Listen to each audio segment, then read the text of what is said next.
The Collins of Chard. Chapter 6. Water Lake. Harry Collins was lucky in his choice of home. Others had to go to the village pump or collect rainwater. Rosalie Cottage had an abundant supply of clean, sparkling water that never dried up even in the hottest summer. The new family had their first child, Foster Fred, a year after they moved in 1892, and thereafter they were blessed by the birth of 14 more children, 2 being twins, over the next 24 years. 8 eventually married, and 6 died while still young. The cottage was of later build than the neighbours' thatched homes, with a tiled roof occupying a triangle of land between the stream and the road, ringed on 2 sides by a low wall. The remaining side had an 8-foot-high grassy bank, peppered with an abundance of meadow flowers and fern, which when young had bright green fronds. At its foot runs a deep but narrow gravel-bottomed, fast-flowing brook, fed by numerous springs.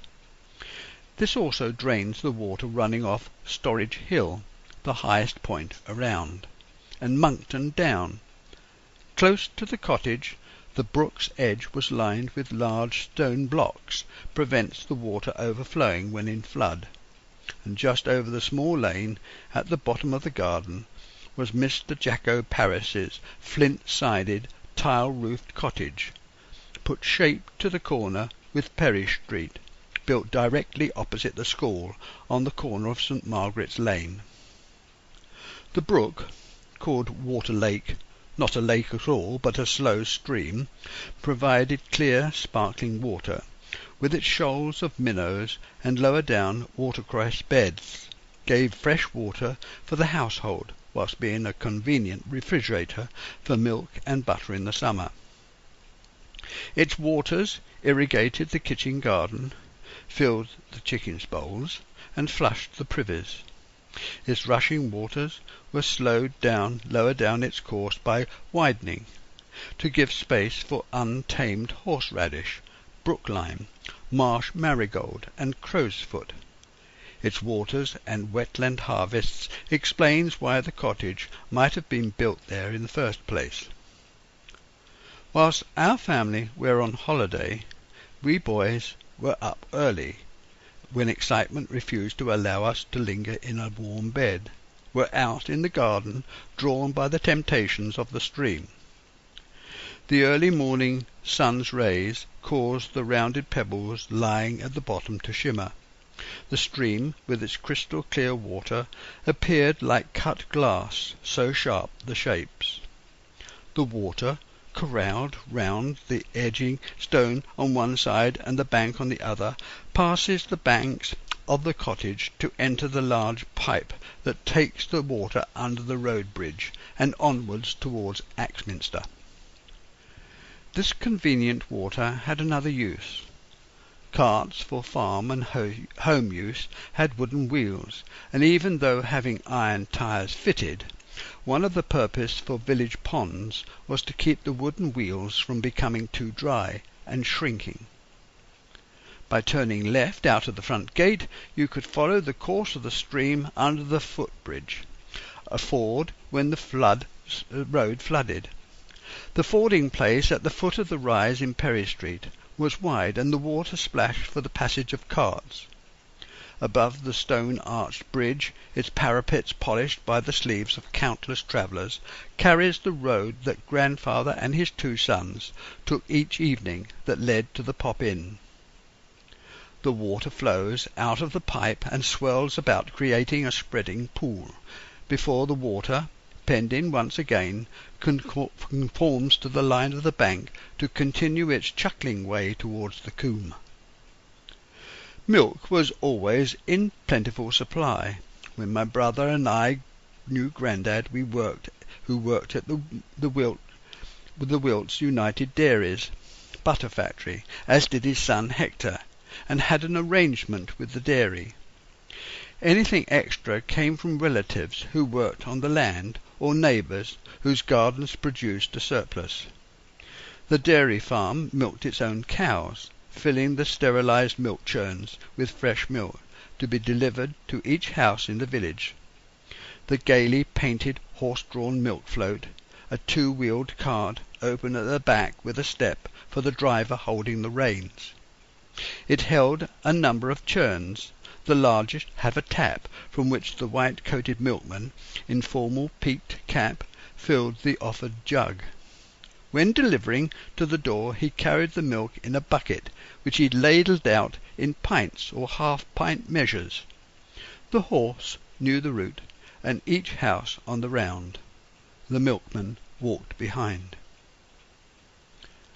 The farm workers' lunch consisted of cheddar cheese and a large slice of bread and pickled onions, to be eaten in the field being worked on, or in the barn, first putting the nosebag on his horse. The milkman, usually in 2-pound wedges, also delivered the cheese.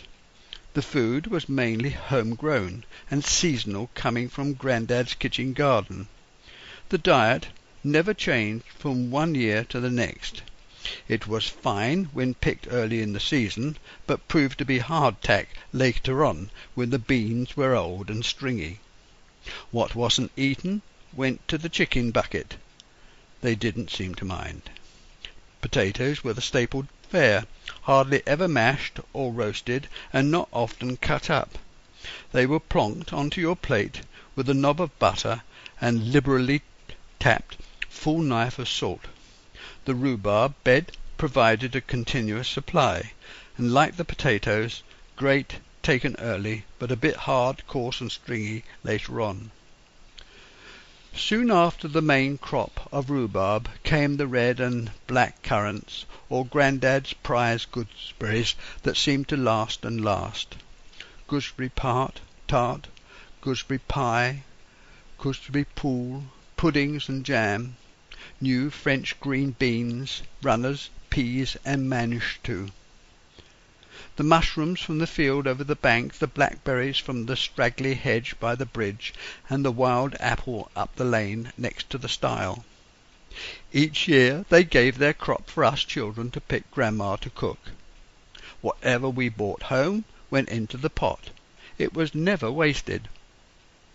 It was a regular meal to have roast chicken, one of the flock taken from the bottom of the garden. It hung outside the back door, ready to be plucked. No one could strip a bird quite like Grandma, who had it done in a trice. When cooked, my brother and I claimed a leg each, and as a special treat, the parson's nose. The shelves in the lean-to kitchen were packed with kilner jars, either empty, ready for filling, or bearing their contents like a chemist's shop. Most would bear blanched plum, greengage, or damson. The bead-fringed muslin lay over the sugar jar above the curly, treacle-coloured fly-paper swaying in the breeze from the open door, bearing testimony to their worth. I closed my eyes, imagine pressing the catch of the garden gate, and start to walk up the brick path. Then, smelling the box hedge, step into the hall, to be greeted by yet another smell. Now, what is it? It's a comforting smell, perhaps of damp wood, slightly musty. Could be old clothes. I go on, into the living-room. Now it's stronger, like a bonfire of burnt wood and ash, with a hint of lamp oil and tobacco. There wasn't time to linger, to stand and stare. Grandma wouldn't let you stand idle. There were eggs to collect, the chickens to feed, and the washing to put out. Have you cleaned your shoes yet? Put your pencils away? Hung up your jacket? Made your bed? Emptied the pail? All said in a high-pitched cackle, with waved pointed finger like an orchestra conductor. There was no argument or discussion. It was best to seek out Grandpa in the shed and help chop the wood. Tatworth village shared shopping facilities with South Chard and Chard Junction, boasting, amongst others, Stoneham Store, the newsagent. The fresh fish man came always on a Friday, and there was Bradford's warehouse that sold all sorts of farm implements and an assortment of ironmongery. Fowler's animal feed. Then, by turning right out of the garden gate up the road, past the school on the left, to Larkham's store. Ken Larkham, a saw sharpener, was married to Ivy, Mum's younger sister, close to the Baptist church, where my brother and I bought our sweets, at a penny a bag. The day's choice selected from large colourful glass jars placed on numerous shelves which ran round the inside of the shop, all on the walls. The better sweets cost twopence, weighed out on antique brass scales, then poured into cone-shaped paper bags. Further up the road, over the bridge, led to Crossways, a name given to the meeting of several roads forming a five-pointed star. In the centre of the road an imposing fir tree, similar to that planted in the churchyard to commemorate Queen Victoria's Jubilee of 1887. The doctor's house rested on one corner, a large imposing house which was named after the place. The most frequented hospital was the local Cottage hospital. Doctors were reluctant to send patients, not wishing to share their fees. They were expected to set broken bones, attend to all minor operations, dispense and run a surgery. The post office and Wellington's stores supported two further corners, whilst on another an orchard with delicious apples. Two farms close by, both with their own dairy, supplied the dairy produce to the village. Board and Son, the butcher, slaughtered their own pigs, delivered meat by hackney, carriage and pony, and a smart high dog-cart, taking orders twice a week. The baker baked their own bread, which they too delivered by cart. Stan and I made our way to Larkham's store for our gobstoppers, sherbet lemons and dabs, acid drops, icing sugar cigarettes and licorice pipes. They were shaken from large glass bottles into the scales to be weighed out. Each of us had 2 ounces placed into cone-shaped bags. What motor cars there were in 1935, all had an interior of upholstered leather, with carpeted floors, plaited silken hand straps, plated ashtrays and polished wood dashboards. Many built with an open top, able to be covered with an erectable hood, with mica windows, called an open-top tourer. Although they had starter motors, the battery was often too low on amps to turn over the engine, especially in cold, wet weather. Thankfully, all were provided with starting handles tied up with a strap. When starting from cold, the choke, the butterfly valve in the carburetor, used to stop the flow of air, had to be pulled out, and frequently this tended to return to the open position, so had to be held out. This proved to be almost impossible if you were on your own and had to turn the engine over by hand. It was then a question of who would turn over the starting handle and race round the car before the choke went back. The battery was kept on the running board, as was petrol can and spare wheel, and when travelling up a steep hill it was important not to stall the engine when changing gear, for the handbrake was not strong enough to stop the car from rolling back, so a block of wood in the back was kept handy for such occasions. As there were frequent fogs, the windscreen was kept fully open to see the road ahead, and this meant for a very cold journey. Shopping for household items, clothing, materials, furniture and kitchen utensils meant a trip into Chard by horse and carriage. Later there was a bus service which allowed small items to be carried. The roads and lanes were ditched regularly to drain the fields, many having their own spring and watercourse to carry away the water to brook, stream and river, and most of the vehicles passing over the bridge travelled at the pace of the horse and cart. In the meadows, further downstream towards the Coombses, where the sheep graze, as they will in the hollows of the hillside, the spring waters irrigate withy and osier beds. the produce of pollarded willow trees that provided the village with materials for green and brown, with or without bark, wand, switch, rods, poles, and staves. The edges of the bank are not clearly defined. The verdant growth of rich tufted grass soften the edges and provide a haven for the dragonfly, and here and there is stunted and broken willow, leaning over the water, trailing their slender arms that cause the water to divert and reform.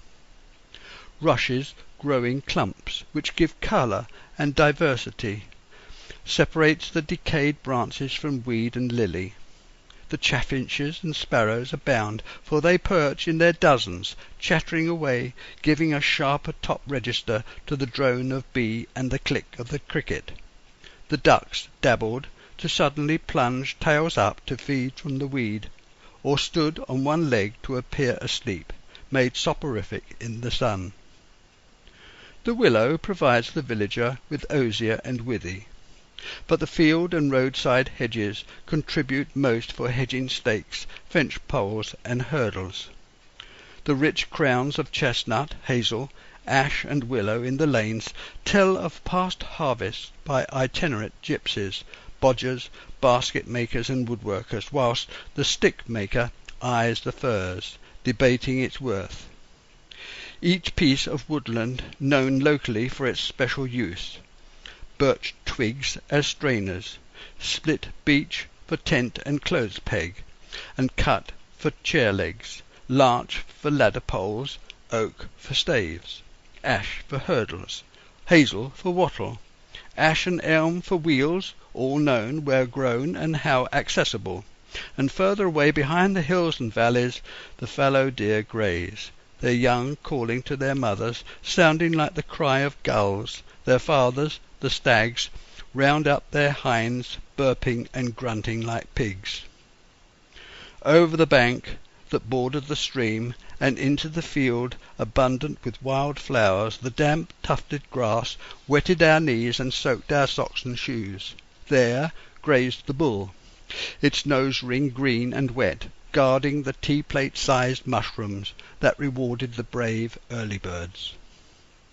During our summer holidays my brother and I would go mushrooming with either Aunts Ivy or Florence. Florence was grandmother's sister, married to Uncle Wilfred in 1945, the same year Ivy married Ken Larkham. Ivy and Ken lived over the road in White Cottage, next to the school. Their daughter was tragically killed in a cycling accident when a teenager. At the cottage, Mother would be helping Grandma with the preparations for breakfast. The results of our gatherings were taken from the trug to be eaten. Cottages in 1935 had no cookers, as we know them today, fridges, washing machines, lights or electric heaters. There was no indoor sanitation, main drains, bathrooms or toilets, no tissue paper, gas or telephones, few cars, no aeroplanes flew overhead, and no plastic. Building blocks, no composition wood, and no masonry drills. Later, Mother would take us gleaning, corn for the hens, picking damsons, blackberries and apples from the hedgerows for Grandma to cook for dinner. Then later on in the year, cob nuts were collected to be dried ready for cracking at Christmas. We always had a slice of bread and butter with the pudding instead of custard or cream. In some instances the tart was eaten before the main course to dull our appetites. The garden, corralled within the 4-foot knapp flint wall that flanked the road, gave space for 3 plots, one for each of the cottages. All held neatly grown vegetables and flowers for the house. The varieties always are the same: larkspur, pinks, sweet william, wallflowers, hollyhocks, London pride, and lilies. It was the wife's preserves to look after and plant the flowers for cutting. The cottage gardens at the turn of the 20th century in all country villages didn't boast a lawn, for the inhabitants had to make maximum use of the ground they had. Mowers were often too expensive and considered a luxury. Perhaps there may have been a patch of grass ready cut by a scythe or grass hook that graced below the washing line, a play area for the children, where mother parked the pram with the sleeping child. The kitchen garden plots, for this was really what they were, became very fertile through much labour over many years, plus an annual dressing of swept chimney soot, a frequent scattering of road and field manure, and applications of well-composted kitchen and garden waste, the result being finely textured and black. Many of the village cottagers were farm labourers, earning perhaps £1.50 per week. It was almost impossible to maintain a family on such a low sum, and that is why these gardens had to be productive, only had narrow cinder paths flanked by brick or tile. The man of the house worked the productive side of the garden, and it was his job to see that a further crop, ensuring composting, allowed this to happen. Followed on the produce harvest. Most of the villagers were in competition with each other to see whose plot was the most productive, and this didn't prevent seeds from being exchanged or given away, and cuttings passed on. Digging and sowing went on late into the evening, making use of every moment of light. In unison, the runner bean canes were formed in line. The onion sets proudly flew their flags of browning leaves, and the earthed up the potatoes perched on top of pin-neat banked rows, again marching in serried ranks just behind bushes of red and black currant, gooseberry, and wired raspberry canes. All these dietary delights were hemmed in by a neat-cut, 18 inches high box head. Even today I cannot pass a box hedge without that scent reminding me of Grandad's garden, a picture of neatness and colour. Although the family had very little money, the garden landscape and ordered existence declared continuity, rustic comfort, and bucolic charm. The possession and upkeep of a good vegetable plot that produced vegetables all the year round made good economic sense. That it will also form a creative pastime, an essential part of rural life. Necessary digging and planting regulated every month of the year. Seeds had to be ordered and the ground prepared. Every part of the county, and town had its own special produce, those things that grow best. You have only to look around at neighbouring plots and hedgerow to see what flourishes, for it's far better to ask established gardeners what fruits best, and when to plant out, for eventually you too will be an expert on your particular plot. And don't forget, the greenhouse and cold frame are necessary adjuncts to any vegetable garden, for it saves money, labour, and time to prepare your own seedlings. At the end of each growing cycle, a selection of each vegetable should be set aside to provide seeds for the following year. Cuttings, dividings, and layerings would also multiply your stock. This sound advice was followed and advocated by my grandad. One of his daily topics of conversation, the only other, was a comment on the weather that, whatever the barometer declared, was detrimental to good health and sound crops. Looking out of the front door, to the right, just behind the privy, lies a small orchard, bearing dessert apple, pear, and plum, each contributing to their own delicious blossom in late spring, before the bulk of the flowers display their blooms, each to be part of the flowering season. Up against the garden wall, hidden by the trees, the compost rots, those parts the chickens fail to peck. The garden provides vegetables and fruit for the whole year, augmented by the fruits of the hedge. Chicken runs take up the bottom of each plot, fenced off with wire. The nesting blocks is built up to form a backdrop to each garden and backing onto the stone boundary wall which separates the street and side lane from the garden. Most people in the country kept chickens. Special containers were kept in the kitchen just outside for the hen food. They were fed twice a day, once with corn and once with all the meal leftovers. The grit, to keep the yolks and shells strong, was to be found by the hens from the ground. The eggs collected in buckets from the straw-filled nesting boxes each morning, and fresh straw lined the boxes to keep the eggs from breaking and to give the hens a nesting bed. Most popular breeds were white leghorns and Rhode Island Reds. A cock-bird was in charge of the flock, otherwise the eggs wouldn't be fertile. All the other cocks would be penned up and fattened for eating. Sharing the chicken run was a duck. It made no difference to the chickens, who continued to cluck and scratch around in their dust holes.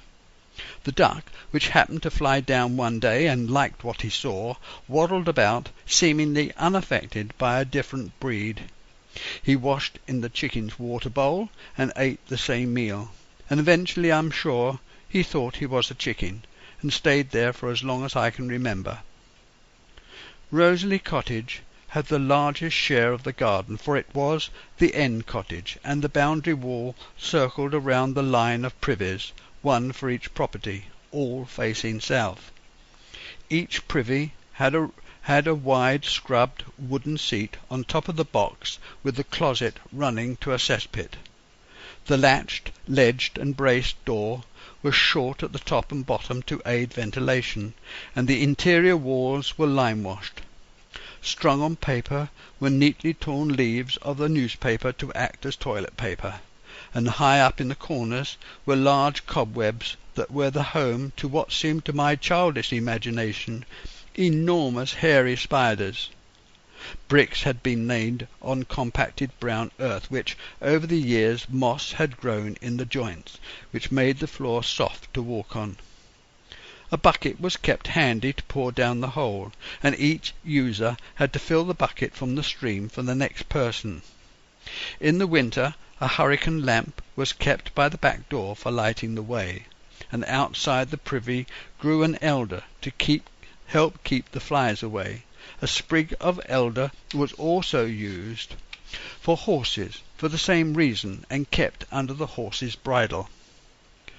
Country sanitary arrangements included at that time used pail closets, ash boxes, ash bins, midden privies, and wet and dry middens. It wasn't until the 1950s that all these simple arrangements began to be replaced by flushed closets. The lichen and moss-pointed brick path from the front gate continues right round the house, past the wide, solid front door and the espalier-trained pear tree, to a door in a lean-to workshop and wood store, on the other side of which, separated by a wall, is the kitchen. In the lean-to was to be found all the necessary gardening tools, baskets, bicycles, stacks of firewood, and in pride of place my granddad's military helmet.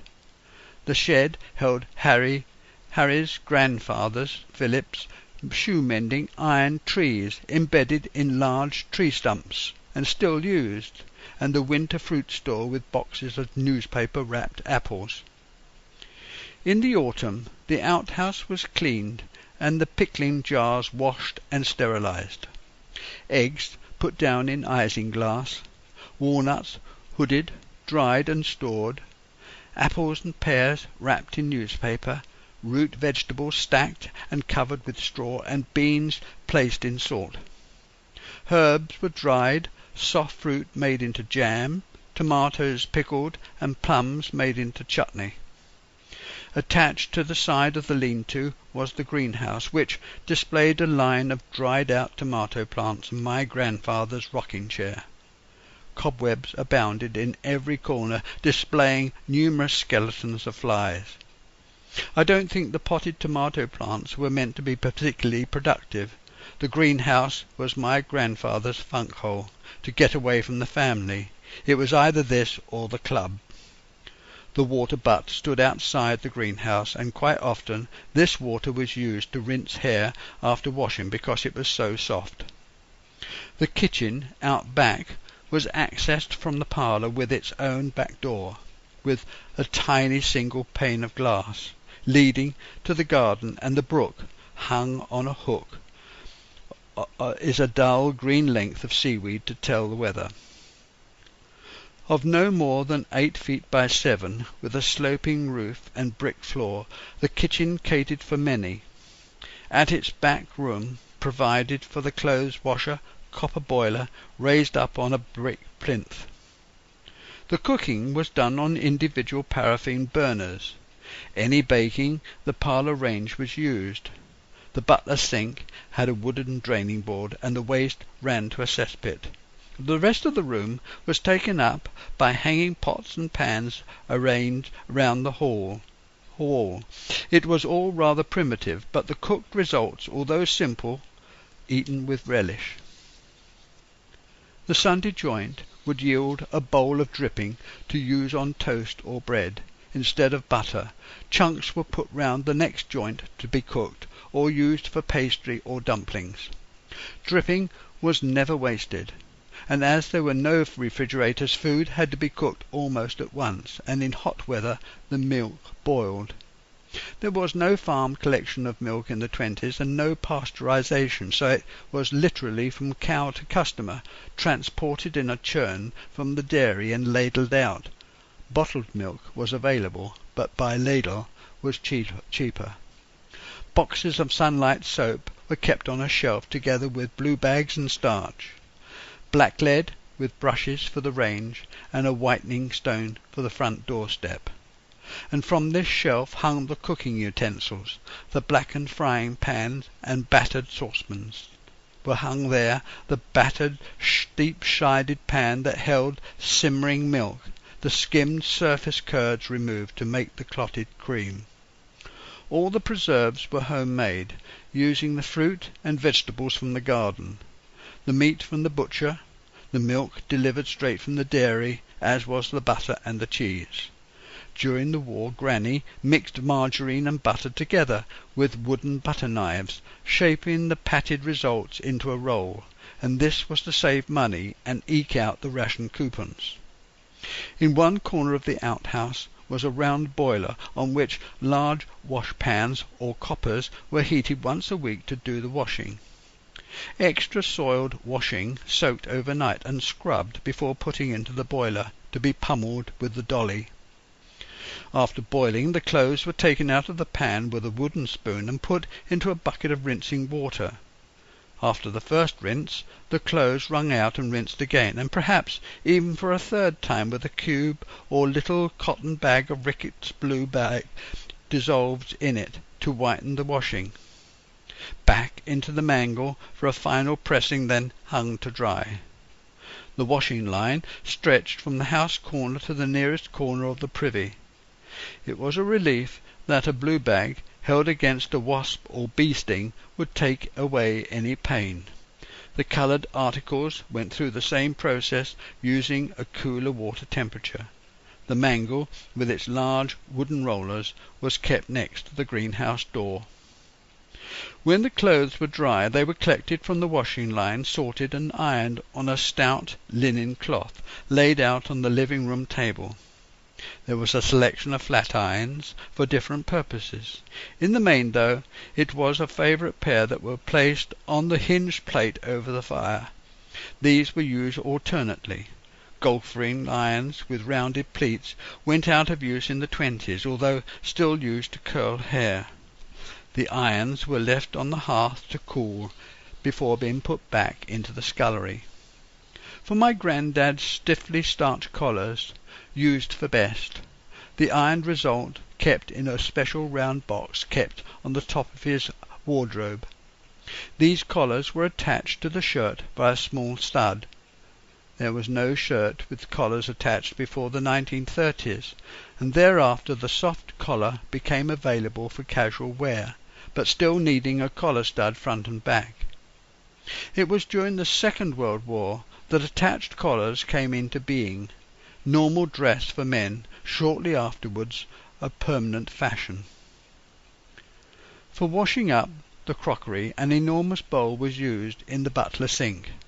Soda sprinkled into the water helped dissipate any grease, there being no washing powder or liquid soap. Perhaps a block of soap was pared down to help the process. All housework was done in strict routine. One of the weekly events was to sharpen and clean the knives. The knife blades were made of polished steel, not stainless, and had to be cleaned with emery cloth. If this was neglected, the blades would rust. The range was treated with black lead, and the fender and the fire irons cleaned with wire wool. Brass doorknobs, finger plates, and lamp bowls cleaned weekly, so too the windows and pictures. Paraffin lamps filled daily, using a funnel, wicks trimmed, and the glass chimneys washed. Although workers' homes were poorly decorated and furnished, great pride was attached to cleanliness and neatness, and no home was smarter than my grandmother's. The imposing panelled front door was painted leaf green, which set off the brightly shone brass knob. Opening inwards to the right, the door lay open, propped open with a large cast-iron dog. Linger a while. Take a last glance at the flower beds on either side of the front door, and there, beyond the large stone doorstep, neatly laid as a border, a small box hedge. In the beds are sweet william and marigolds. In February, snowdrops and crocus. Now smell the air. It's filled with the unforgettable smell of box. The sweet william just distinguishable, and in the distance the ticking clock invites you in. Before you do so, you observe a small hallway, off which, on either side, further doors. The one on the right leads to the parlour, behind the open front door, and to the left the living room, and straight ahead, leading upwards, range the stairs, narrow and devoid of covering. They're scrubbed white, with stained brown edges. Slipping inside a couple of paces, you mount the stairs, clasping tight to the banister, taking good care not to make too much noise on the uncarpeted boards. And at the top a small landing gives you access to 3 bedrooms, all with sash windows looking out onto the front garden. All the bedrooms have brass bedsteads and knitted bed covers in colourful squares. The mattresses are similar to the palliasses I used when camping with the Boys' Brigade, but stuffed with feathers, not straw, which, as always, dipped in the middle. Overall, an eiderdown made the coldest nights snug and warm. Each room had a washstand bearing a large china bowl, jug, and soap dish, ranged on the further top shelf. On either side hung 2 pink towels on rails. On a lower shelf 2 chamber pots, handles pointed to the side, and this completes the arrangement. The chamber pots, plus the water from the bowl, were emptied into the slop pail, hiding its contents beneath a wooden lid. This was done every morning by my grandmother, who cast their contents into the drain outside the back door. A small rug with indiscriminate floral pattern lay at the side of each bed. The wood floors, stained and polished in keeping with popular fashion, were complemented by the small rose-printed wallpaper and painted skirting. The rooms were simplicity itself, in keeping with the rest of the house and inhabitants. When the evening games were over, there was a general movement around the table as things were cleared away. The next day's breakfast was prepared, and the fire set out to draw gently during the night. Both my uncles and grandfather arrived home from the pop-in, and were enjoying their last smoke outside, and you could hear them talking, discussing who won the last game. The following day the family would be off to see mother's sister Dora, who lived in Bridgeport, with husband and daughter Sheila. At Easter time wild daffodils grew in profusion along the overgrown lanes. Later the bluebells adorned the glades in the woods, carpeted with their sky-blue colour. My mother's passion for wild flowers, which gave just as much delight as the flowers at home. She told us tales of her childhood, picking the kingcups, cowslips, foxgloves, and all the other delicate flowers so tiny buried within the tufts of grass. The cliff-top walks to the top of Thorncombe Beacon to see Lyme Bay revealed below. The Pilgrim's Way and the ancient village of Stanton St. Gabriel remains just showing behind the headland. The cliff-top grass was soft, springy, and full of down and flower. The lark would soar up, singing in the sky, watching where you went.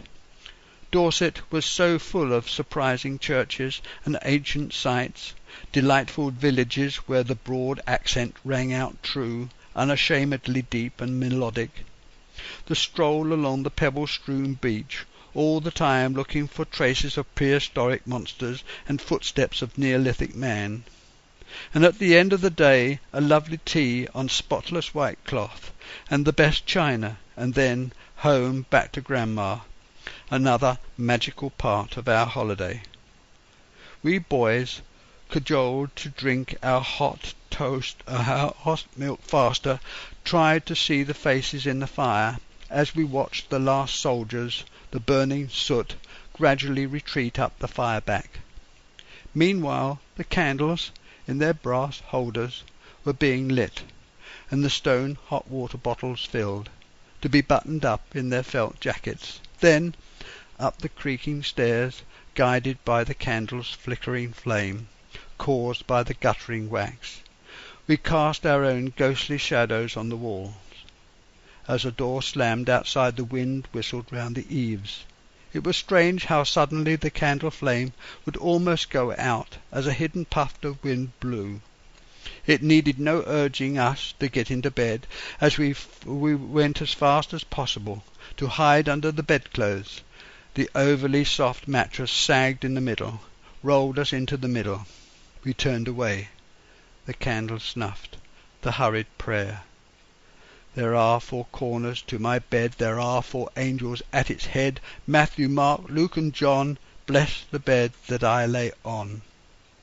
Mum's footsteps faded, causing the stair-treads to creak once more, and gradually died away. The bed-spring stilled, and all was quiet. Waking, heralded by cooing doves and crowing cockerel, my eyes focus on faded flower wallpaper, fluttering lace curtains, and my ears detected the noise of Grandma riddling the parlour fire. The poker dropped against the brass fender. It was time for getting up. It didn't take us boys long to get downstairs. The stream beckoned attendance. We were never in mind to disappoint it, for we struggled into our still damp shoes from the day before. All country cottages had a constant fight against damp. It had no cellar, nor was damp-proof course, the ground floor on a level with the outside garden. Other than the lean-to kitchen and scullery, whose floors were of sandstone brick laid on compacted soil, the rest of the ground floor rooms had flagstones. These were quite uneven, and in some places loose. These were scrubbed and remained damp even on the warmest of days. There was no floor coverings except before the fire and at the side of the beds, because the banks of the stream were slightly higher than the floor level of the cottage, although several feet away. There was a permanent rising damp problem. 2 cast-iron downpipes led from the gutters to soakaways back from the house. The parlour leading off the tiny hall was to the right of the front door. An 11-foot square room, furnished in an Edwardian style with lace and chintz. The curtains, masking the edges of the sash windows, were partially pulled back, leaving the room dark and intriguing. The carpet somehow never imprinted its colour nor design on my mind, was hidden under many pieces of furniture of highly polished dark wood, which included a whatnot and other small tables draped with lace, held in place by a highly glazed pot holding a fern and dried flowers.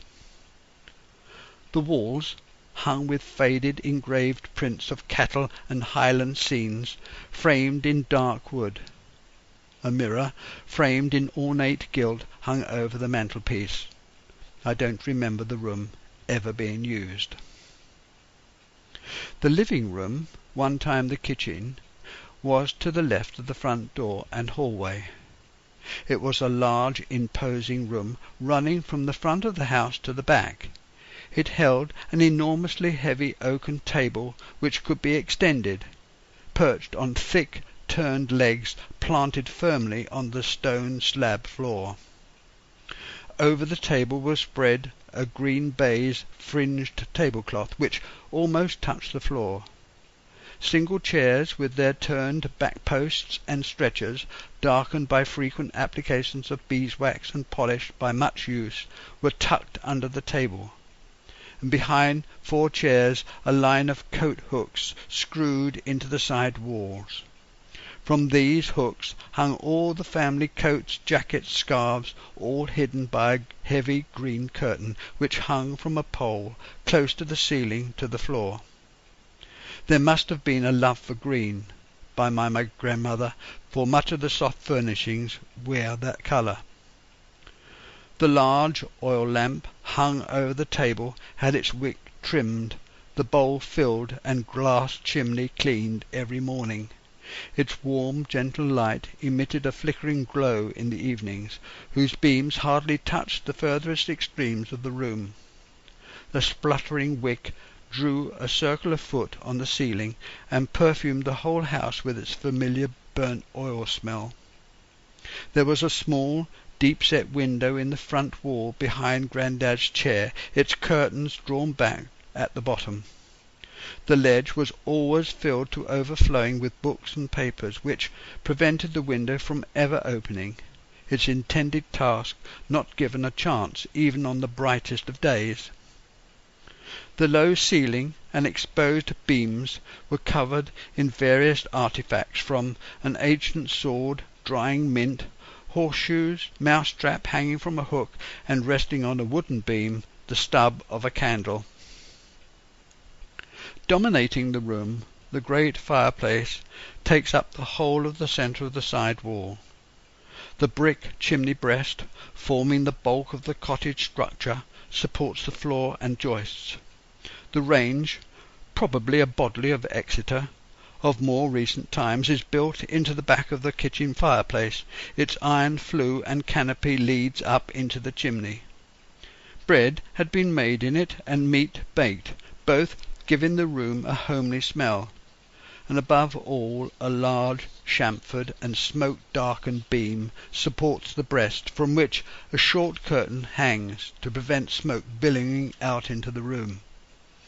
Above this ancient beam is a bracketed mantel-shelf which carries an ancient French clock. It ticks away the hours. Behind the clock a walnut frame mirror hangs reflecting the green curtained opposite wall. The remainder of the shelf houses the household spare change box, a couple of porcelain ornaments, Grandad's pipe and tobacco, fire-lighting spills, and a used candle in a brass holder. And there on the shelf, prominent even to the casual observer, a special box marked for the burial club, received its 6 a week with a ritual nod of Grandad's head, recognition that he had made another week to continue the fund. Emitting a plume of steam, the Collins of Chard.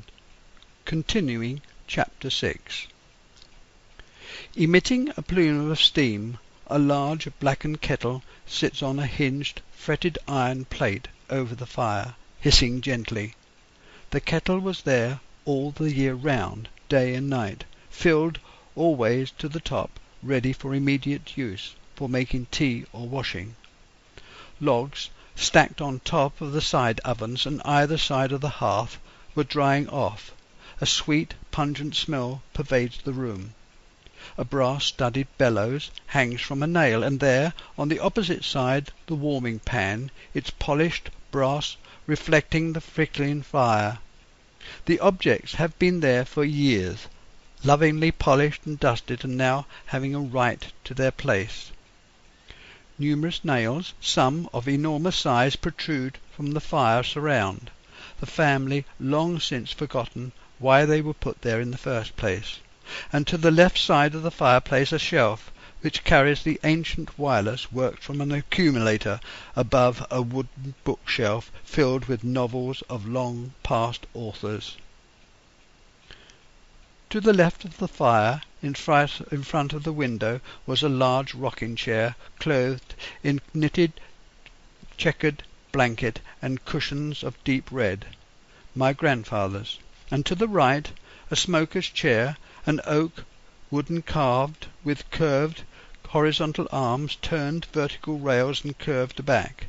Colourful knitting and needles were tucked down beside the arm, the whole softened by a crocheted, multi-coloured seat-cushion, and declared reservation for my grandmother. The back wall was almost totally taken up by a Welsh dresser, behind which the shove-halfpenny board was kept. Plates were lodged upon the shelves, and cups hung from brass hooks. Its solid construction and much-used appearance gave it a status undeserved by its value. Upon its broad shelf resided the salt and knife-box. A hearth-rug, framed one side behind the fender and much pitted with scorch marks, set the two chairs apart. No one, other than Grandad and Grandma, ever sat on those chairs. It was quite impossible to read at night. The paraffin lamp, suspended from the ceiling, cast its wavering checkered light upon the floor and ceiling, its halo of light cast upon the table, leaving the outer extremities of the room in darkness, and all those present, except my grandfather, who sat staring into the fire smoking his pipe, played whist, dominoes, or shove-halfpenny. Whatever the season, the room was always dark, and smelt of burnt wood and lamp oil, and depending on the time of the day, smoke from grandfather's pipe. His habits were as ordered as the clicking clock. Every movement, action, and breath, tried before and found fitting, nothing disturbed the ritual throughout the day. The clump of his boots on the stairs, both morning and night, gave voice to the time of day. I only ever saw him with a collar and stud, and that was in my parents' wedding photograph. He was undoubtedly the king of all he surveyed outside the home. His rule was law, but inside, however, my grandmother ruled the roost. It was a standard held firm in most country homes. The living-room had a comfortable feel, secure and warm, with the ever-lighted fire flickering in the hearth. The front door and the two ground-floor inner doors, panelled in the same design, and 6 foot high, 3 feet wide, and at least 2½ inches thick, sporting large brass doorknobs, and like the house and the people, built to last. In the morning, those awake could hear the doves cooing to each other from the school roof, as the thin, pale sunlights up the garden. The scent of lavender, box, and honeysuckle begin to percolate the air, whilst a spiral of smoke starts to trickle up into the sky. A blackbird sings, and the cock crows. Grandma rakes the fire and clatters the pots. All this heralds another day, just like all the others. Prior to the annual spring clean, the village sweep called to arrange a visit. That's if the previous year's arrangements had not been made. His cart outside the garden gate announced his presence. The time was set for the following Monday. The previous Sunday the fire was allowed to dry out, and the hearth cleaned, removing all the usual paraphernalia that littered the range and fireplace. The sweep appeared early the next morning, his cart announcing his presence as it was trundled to a noisy, clattering stop outside the gate.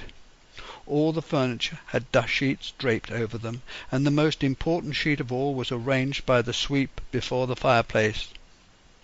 The round bristled broom was inserted and the process begun, and as the sweep jerked the broom up and down, gradually lengthening the handle as the upper reaches of the chimney were penetrated.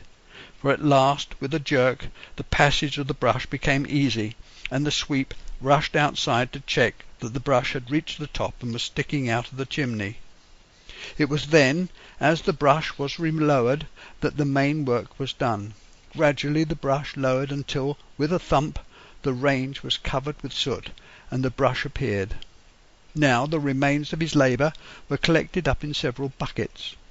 The price of the job had included whether or not Grandad was to receive the soot for the garden, and each bucket load was taken outside, and several piles appeared on the vegetable plot, to be scattered and dug in or retained to deter slugs. And with a nod from Grandma, the cleaning job done to her usual high standard, and the sweep disappeared for another year. Now the annual spring cleaning would begin.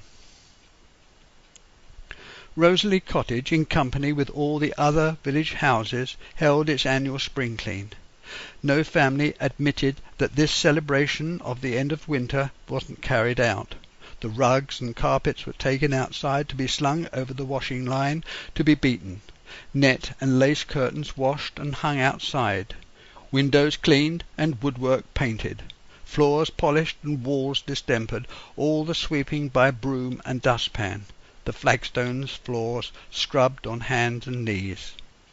The feather beds hung out of the windows to air, and all the work in the house was done in the mornings, leaving the afternoons for preparing the evening meal, bottling, pickling, alarm,